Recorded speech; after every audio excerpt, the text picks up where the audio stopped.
Joining us live now is the senior advisor to the Israeli Prime Minister Benjamin Netanyahu, Mark Regev. Mark, it's good to see you again. So just off the back of the breaking news today, we've got a 2-day extension to the truce. Will there be another extension beyond that?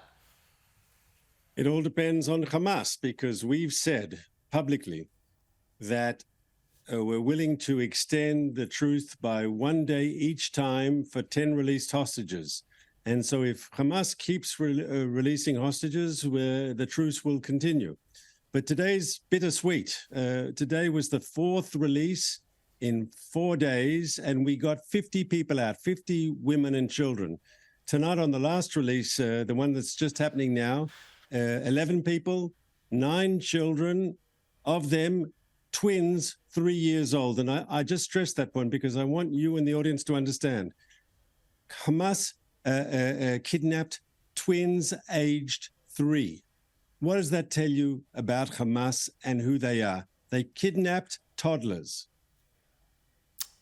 These pictures, Mark, and these scenes that we're seeing of these homecomings, it makes it very difficult to return to full-scale war after this, does it not? On the contrary, we only got these people out, the 50 we've got out over the last few days. Of course, we thank President Biden in the White House who negotiated hard to get this release, and we appreciate his efforts. But we only got these people out because of the military pressure on Hamas. You know, Hamas didn't suddenly become a humanitarian organization worried about international humanitarian law.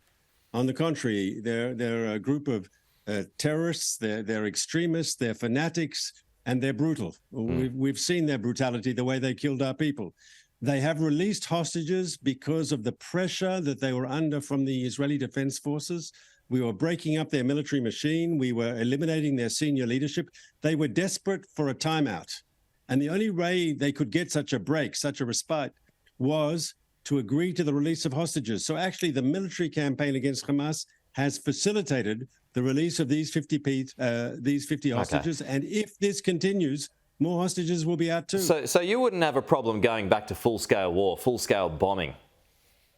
No, we have to go back ultimately because we have to defeat Hamas and make a new situation in Gaza. You've got to understand, as long as Hamas is in power, Israelis don't feel safe. We saw what they did on October 7th, and their leadership proclaims that they do that sort of attack again and again and again. To put it simply, Pete, Israelis simply refuse to live any longer next to this terror enclave on our southern border. So you wouldn't agree to live next to a terrorist enclave? Sure. Why should we? So how close do you think, Mark, you are to completing your task, your military mission?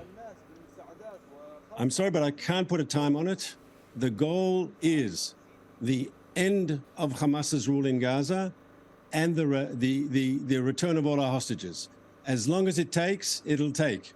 But that's our goal, and we will reach that goal. Right. I mean, but are you going to get all of them, though? Because Hamas is going to want to keep some leverage, would they not? I have no doubt that Hamas is not going to release all the hostages, and that's another reason when this current pause is over, that the military operation will continue until victory. Tell me something, Mark. How are you deciding on which Palestinian prisoners to release? So it's part of the agreement that was negotiated because they have decided to release women and children. We're releasing women and minors who were involved in security and terrorist actions. I'll give you an example. If there's a teenager, 15, 16, who the terrorists convinced to pick up a knife and to stab people and he's in jail, that sort of person is being released now. There's obviously a risk. When you release someone involved in violence, there's always a chance that they will return to violence. But to get our people out, to save our people who are in these Hamas tunnels in Gaza and we don't know what their fate will be, if we can save them, we think it's a calculated risk, a risk worth taking. Okay. Mark Regev, the senior advisor to Benjamin Netanyahu. Thanks for your time as always, Mark. Thank you.